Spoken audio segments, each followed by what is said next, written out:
Indiana Newsdesk is made possible in part by Maller Grotner Plummer Attorneys, providing legal services to clients and the community. Maller Grotner Plummer Attorneys, understanding, expertise, results. Bloomington and Indianapolis, on the web at lawngp.com. IU Center for Rural Engagement, extending IU Bloomington resources to improve Hoosier lives in partnership with communities and organizations. rural.indiana.edu. Smithville, fiber internet, security solutions, and voice in Southern Indiana. More information at smithville.com. Bunger and Robertson, attorneys at law since 1949, utilizing experience, knowledge, and resources to help individuals and families recover in personal injury matters. Information at lawbr.com. And by WTIU members. Thank you. Coming up on Indiana Newsdesk. The state wants to widen and pave a back road in Brown County that leads to a state forest, but those who live along it are opposed. They want to take 6 acres on a 4,000-foot stretch. The majority of that is on our side. And it just makes no sense. Pumpkin Ridge Road is a one-lane gravel road that hasn't been maintained for years. Those looking to get into the cosmetology field are finding internships may be a more practical route to a license. There is a saying in our industry that you go to cosmetology school to get your license, but you learn everything you know when you start your career. There are more than 60,000 licensed cosmetologists in Indiana. And the GOP opened a new party headquarters in Bloomington last week, hoping to make inroads in a Democratic stronghold.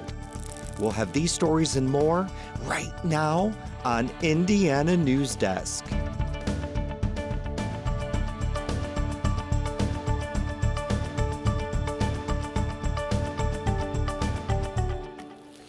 Welcome to Indiana Newsdesk. I'm Joe Wren.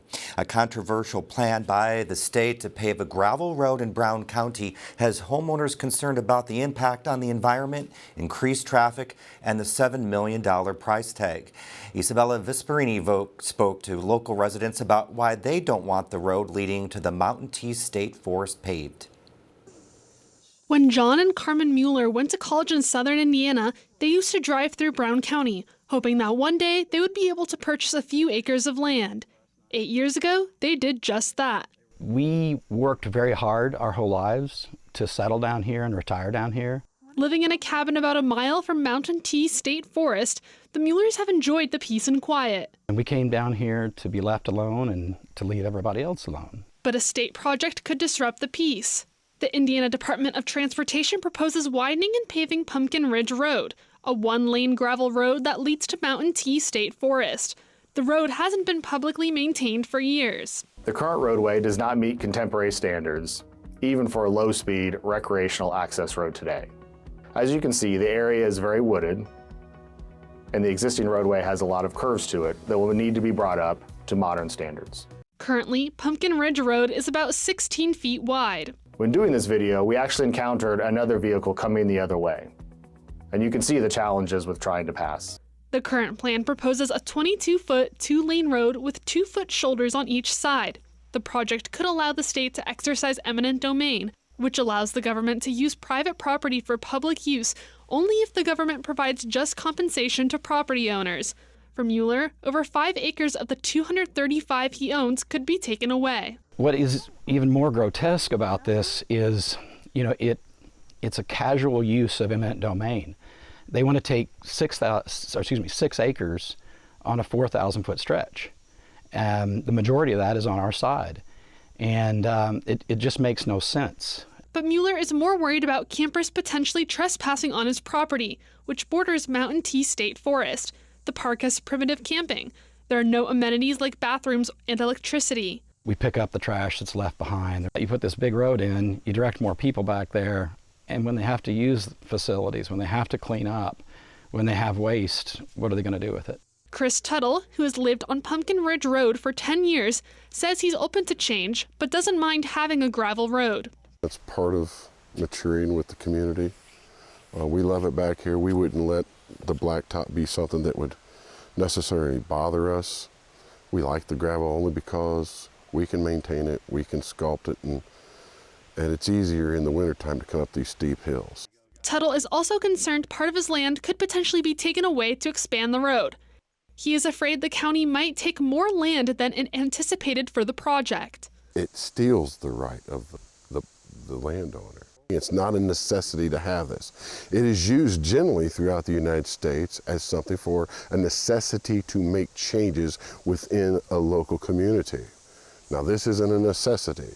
This is no different than a woman choosing the different rouge that she might use when putting on makeup. Brown County Commissioner Tim Clark says the process has lacked transparency from the state. Clark is working on an email list to inform the community of any updates and when public meetings occur. We'll do as many meetings as we can. If we need to have, and we will, special public meetings where we do nothing but concentrate on what's being proposed and all the issues surrounding it, we'll do that.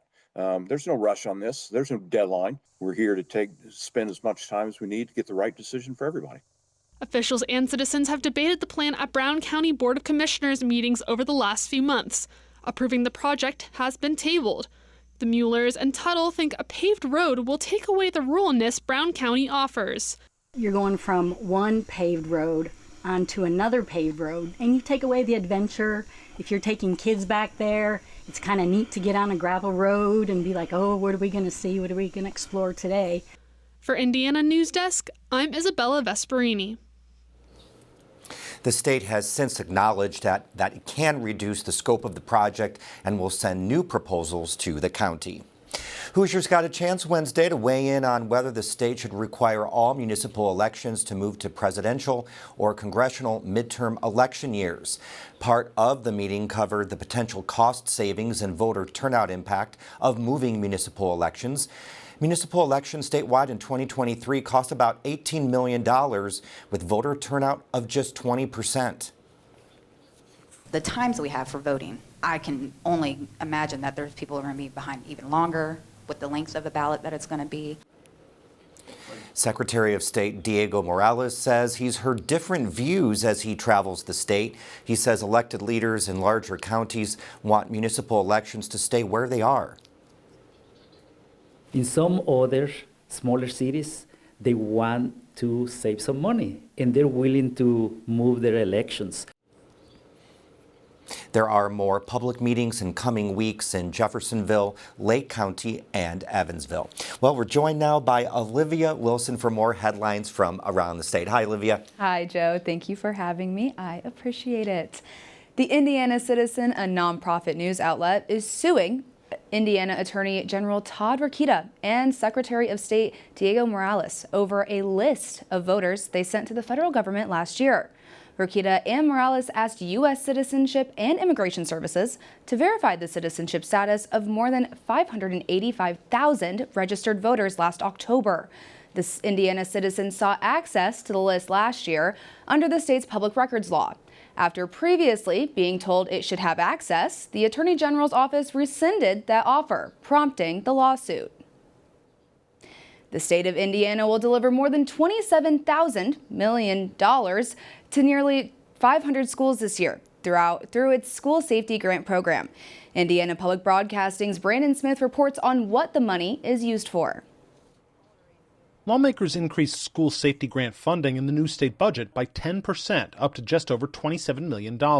Still, the amount of funding requests exceeded that total amount. The Indiana Secured School Safety Board, which oversees the program, says it prioritized schools who hadn't received safety grants before.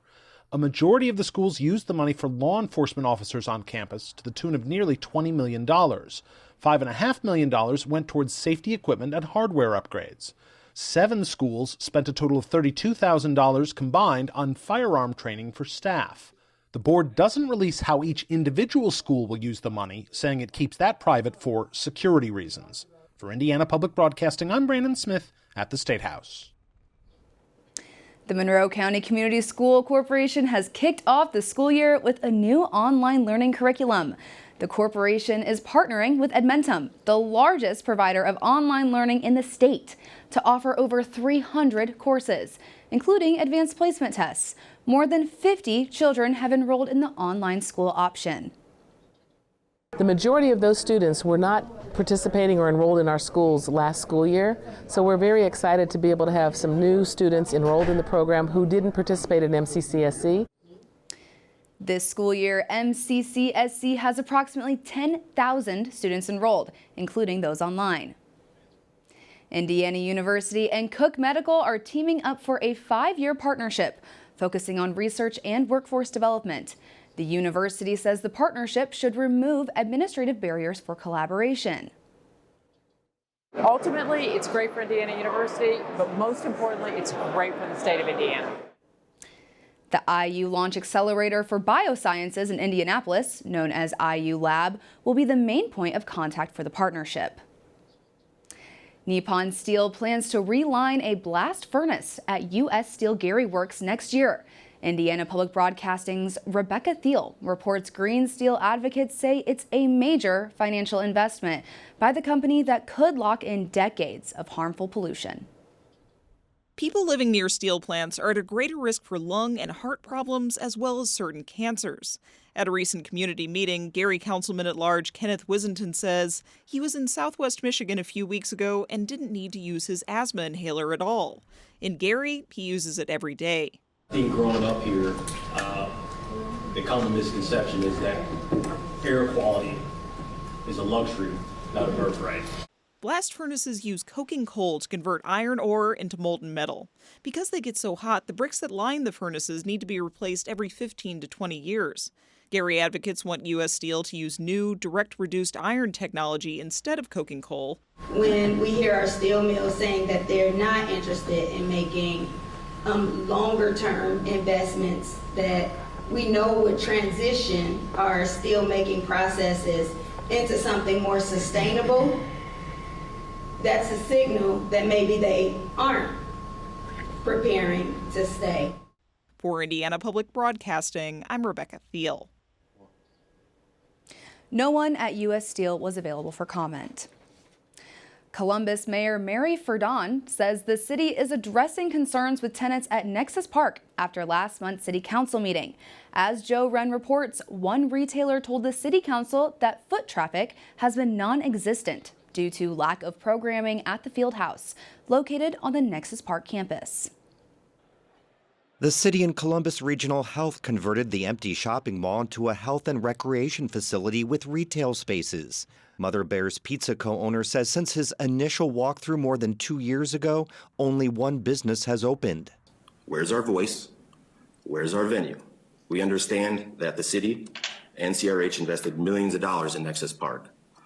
With all due respect, we invested millions of dollars in this community and this facility as well. Ferdon says the city lost a big contract last year, but more events are being booked. We always knew it would be a 3 to 5 year window before we would be, fully activated. The field house opened in March of 2024. Ferdon said they've also added more than 100 parking spaces and developed better traffic strategies for big events. For Indiana Newsdesk, I'm Joe Wren. And Joe, the field house at Nexus Park serves as the home facility for IU's Columbus men's and women's basketball teams. Yeah, hopefully they can figure that out. It is really a beautiful facility. Thank you, Olivia. Coming up next on Indiana Newsdesk.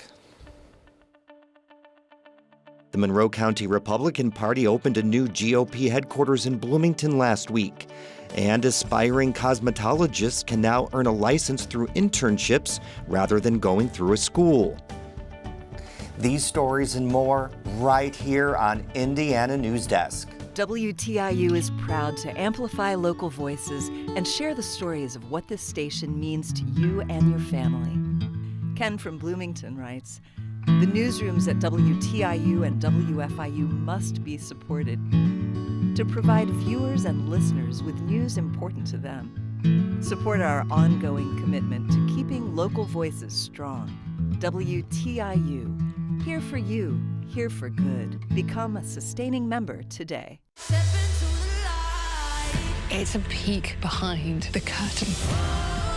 The magnitude of life here is unparalleled. It's an explosion of sound and color.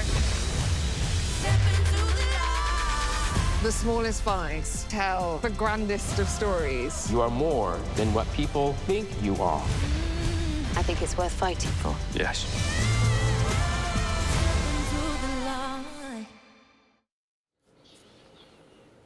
Welcome back to Indiana Newsdesk. The Monroe County Republican Party moved from its office for the last 6 years in Ellettsville to downtown Bloomington last week. And as Benta Boutier reports, the party has a new chair and vice chair who hope the new location will inspire fresh energy for their party and a Democratic stronghold.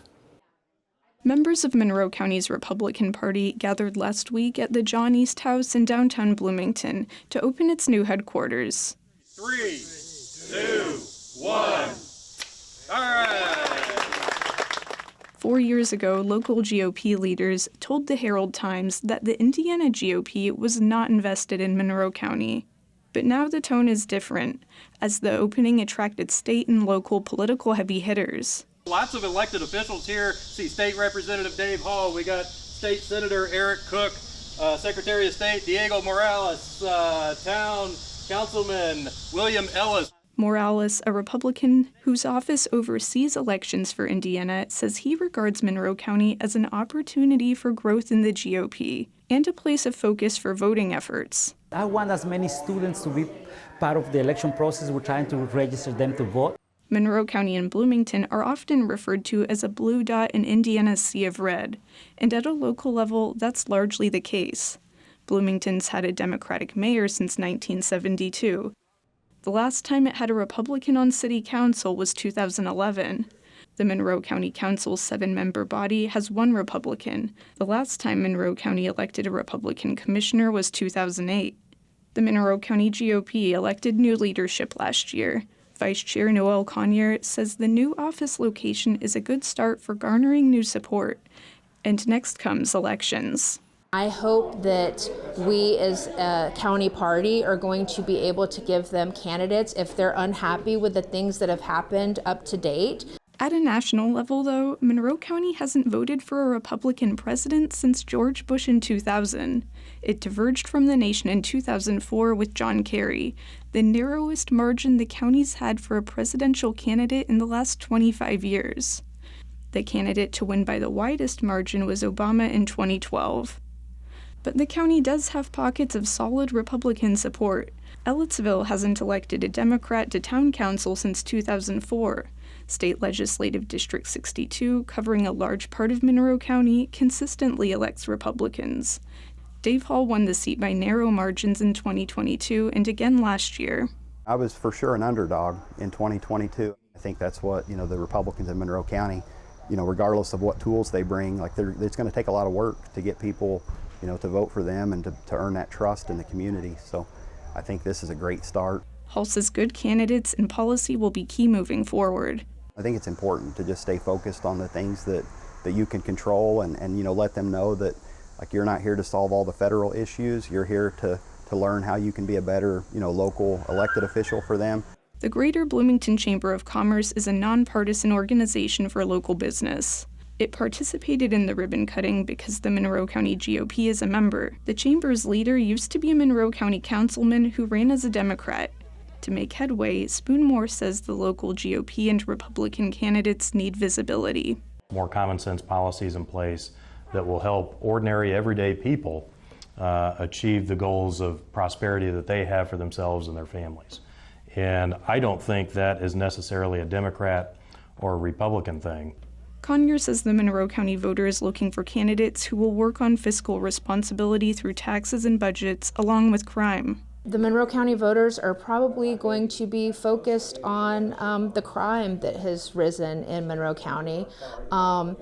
If you're paying attention to certain things, there's been an increase in that. So I think that that's something I know personally that I'm looking at. I'm also looking at making sure that the services that we currently have in the county are maintained. She says the state GOP has been helpful, investing in training and tools to help the Monroe County GOP connect with people. And so I think that you're going to see it translate down here in Monroe County, especially with new leadership. For Indiana Newsdesk, I'm Benta Boutier. There are more than 60,000 licensed cosmetologists in Indiana. Many of them are educated only in cosmetology schools, but some professionals are rethinking training. Aubrey Wright reports on how education might become more accessible in the beauty trade. After leaving college, Luna Rogers wasn't planning on working in the beauty industry. The plan was I would actually have to work full-time for about 3 years in order to save up to even go to cosmetology school. That was until she was accepted as an apprentice at Alchemy Salon and Boutique. You aren't going into debt for it. They are paying you for your time here. There are still textbooks and exams, but Rogers is getting hands-on experience every day. She loves it. You're working one-on-one with a stylist, and you get to see how the salon business works. You get to form great bonds with the clients and the staff here, and it really just pushes you towards success. Rogers and another apprentice will work for Alchemy owner Marta Robinson for about a year before becoming licensed. Could if you wanted to get away from the bleach and do something that was really natural. Indiana legalized this pathway last year, and Robinson has already graduated 2 apprentices. This apprenticeship sits under the Department of Labor, so our apprenticeships are W-2 employees. Apprenticeships did get pushback in the General Assembly. Some industry professionals were concerned about federal oversight and protections for clients. We are not opposed to an apprenticeship program. However, we do believe more time and attention is needed to protect the integrity of the industry along with Hoosiers on a state level. But supporters such as Robinson believed apprenticeships are a solution to a glaring issue. There is a saying in our industry that you go to cosmetology school to get your license, but you learn everything you know when you start your career. For Robinson, apprenticeships are a better option than hiring stylists fresh out of beauty school. They weren't prepared, and their lack of education was cutting into a lot of the business development time that I needed for them when they were coming into my salon. These are all issues that Margaret Ferguson knows well. I actually went up to the Senate, or met with Senator Hunley earlier this year to talk about some of these beauty education reform. I was the first person in my family to become a beauty professional, so I had no reference for how the industry worked. Today, she spends her time as executive director of Beyond the Chair, but before that, she spent a decade in the beauty industry. And she says she was privileged. She had scholarships to pay for school and a job she loved. But by 2017, my body had other plans for me, and I became very ill. And this was my first interaction with some of the injustices in the industry. Ferguson was eventually diagnosed with Ehlers-Danlos syndrome, forcing her to leave the industry at 29 years old. It really made me recognize how at a disadvantage you are whenever you just go into a vocational profession and you don't have any higher education to fall back on just in case you may need it. Robinson recognizes that need too, especially as she and her mentors get older. It's very difficult without a higher education for us to be able to work ourselves into something else when physically we can't stand behind the chair for 40 hours a week any longer. With research conducted at Indiana University, Ferguson found just 5% of cosmetologists had a bachelor's degree, though many wanted to go to college, and some had significant debt in a low-wage industry. We found that 25% of cosmetology students had up to $20,000 to $25,000 in student loan debt. With Beyond the Chair, Ferguson is advocating for apprenticeships and union protections, like other skilled trades. Apprentices generally fare better than beauty school students. It's actually more about creating economic stability and financial stability for young stylists. And like other trades, Ferguson wants to take it one step further through partnerships with local colleges. They've also set it up to where they have these associate's degree programs where at the end of their apprenticeship program, they actually attain an associate's degree in applied science. She believes college could keep more people in the industry. It's just about creating the pathways. It's about creating the opportunities, because right now it is not accessible. For Indiana Newsdesk, I'm Aubrey Wright. And the Indiana football team looks to go 2-0 Saturday when they host Kennesaw State at Memorial Stadium. Indiana was less than impressive in its season opening win over Old Dominion last week and dropped 2 spots in the Associated Press poll to number 22. Like last week, head coach Curt Cignetti says Indiana can't overlook Kennesaw State, which lost its opener by just 1 point. Brand new coach, high tempo offense. They can go at warp speed and they can slow it down. Defense, guys run around good, held Wake Forest 9 points. The Hoosiers are a little more than a 5-touchdown favorite against the Owls. Saturday's game kicks off at noon and will be broadcast on FS1. Well, that's the end of this program, but our work continues online as we cover the news throughout the week at WTIUnews.org. Have a great weekend.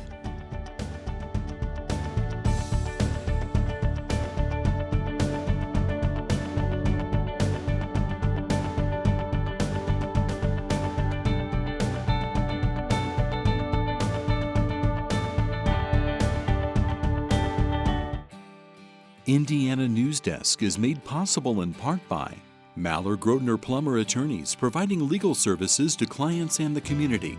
Maller Grotner Plummer Attorneys, understanding, expertise, results. Bloomington and Indianapolis, on the web at lawngp.com. IU Center for Rural Engagement, extending IU Bloomington resources to improve Hoosier lives in partnership with communities and organizations. rural.indiana.edu. Smithville, fiber internet, security solutions, and voice in southern Indiana. More information at smithville.com.